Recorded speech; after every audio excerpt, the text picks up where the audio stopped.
This is Rick Malone for the San Francisco Symphony.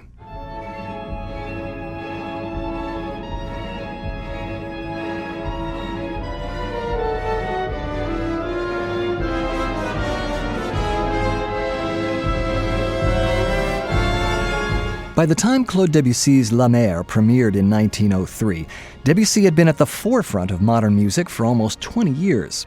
His work had been connected to both the Symbolist movement in French literature and the Impressionist movement in visual art, and in fact the word Impressionism had been applied to music specifically for Debussy, although he hated the term.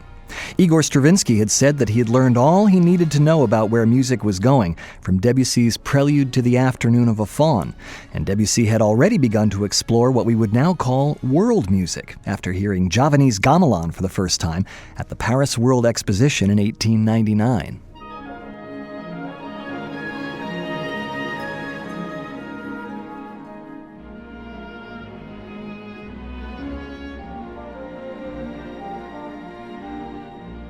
But even he sensed that La Mer was something completely new for him. It's the only one of his pieces that comes to the kind of muscular, full orchestral climax that could end a concert, and even some of his staunchest supporters were puzzled and disappointed by it. It was so unlike the sort of misty, impressionistic, unmuscular Debussy they were used to.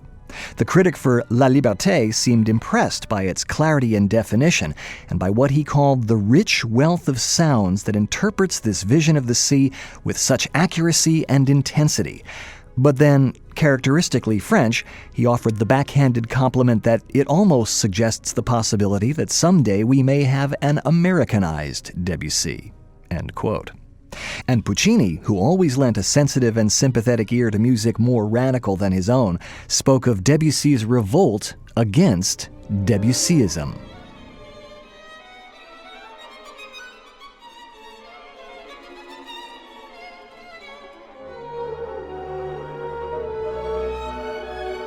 All his life, Debussy maintained a near total silence about his childhood, but he would from time to time make occasional and very affectionate references to the summers his family spent at the beaches of Cannes.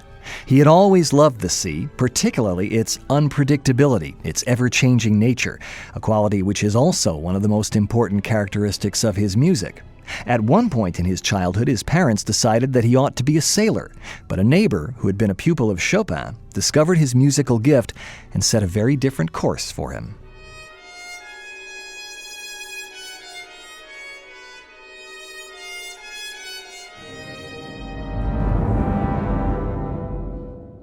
"30 years elapsed between his first lessons with that neighbor and his first sketches for La Mer. Debussy spent those years at the Paris Conservatory, which he entered at age 10. Then as an eager student of the music of Wagner and a pilgrim to Bayreuth, as a friend of contemporary poets and painters who interested him more than most of the musicians he met, as a man perpetually in difficulties with and over women, and who more than once thought of suicide, and as the composer of a growing catalog of works that attracted an attention that was not only widespread, but given their originality, remarkably respectful. In retrospect, though, it is somewhat amazing that, as he was building this remarkable career, La Mer was only his 7th major orchestral score.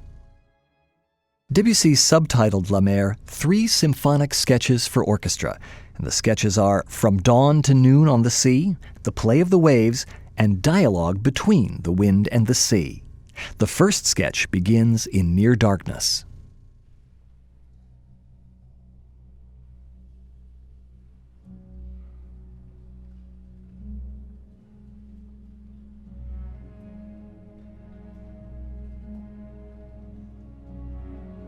Gradually, objects become clear, and so does the motion in the stillness of Debussy's dawn.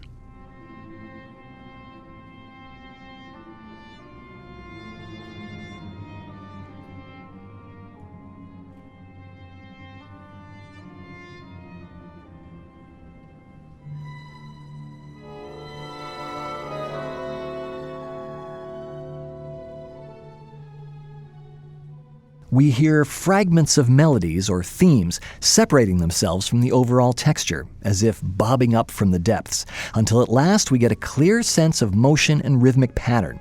It's also the moment at which the piece finally arrives at some semblance of a home key, in this case, D-flat major.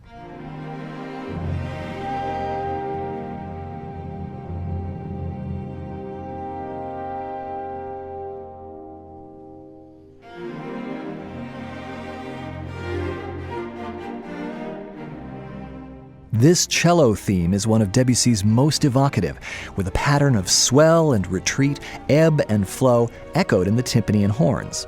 It even looks like a wave on the page, and Debussy knew it. He asked his publisher to print a detail from Hokusai's famous painting of a wave on the cover of the score.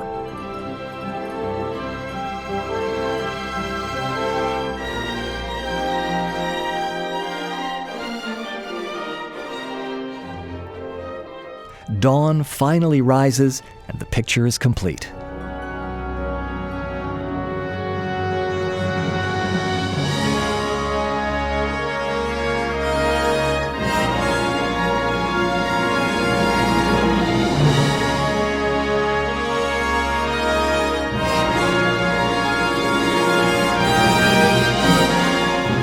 Debussy pointedly avoided calling this work a symphony, but it does have many of those characteristics, including the contrast between the outer movements and the central one. The sketch of The Play of the Waves functions as both scherzo and intermezzo, typically the two inner movements of a late 19th century symphony.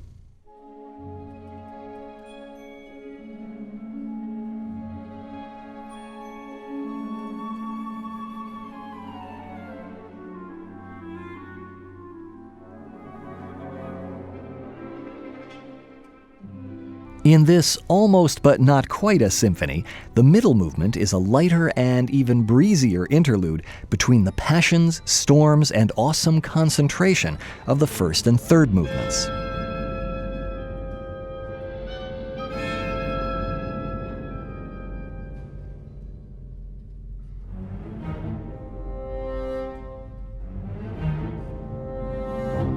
The dialogue of the wind and the waves in the finale is often tempestuous.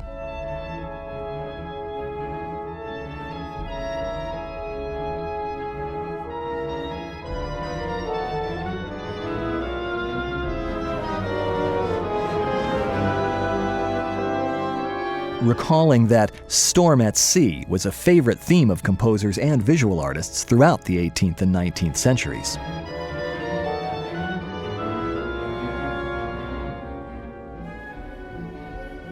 Debussy loved to reference the musical world around him. In his Children's Corner Suite, he parodied Wagner. Here, he pays tribute to his teacher, César Franck.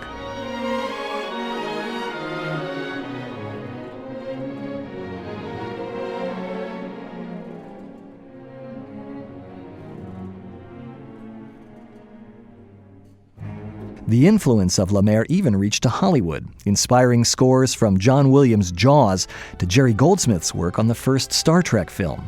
Americanized Debussy indeed.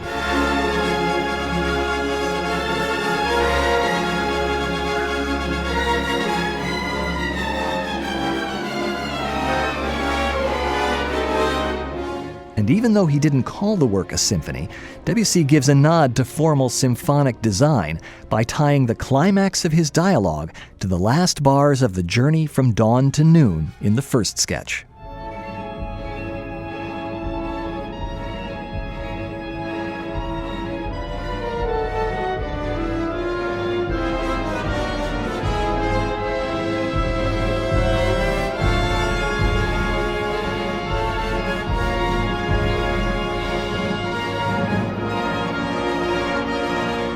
Despite the happy memories of his seaside youth, Debussy actually stayed far away from the sea during the time he was writing Lemaire, preferring to be inspired by seascapes in literature and visual art. This may be one reason he was able to avoid the kind of depictions of water that had been used by composers from Mendelssohn to Wagner and which had become cliched by Debussy's time. But the power of Debussy's memory of the sea may also be the source of the musical power of Lemaire, so brilliantly assured, so self-possessed, in ways that sometimes make it seem that with this work, Debussy invented the modern orchestra.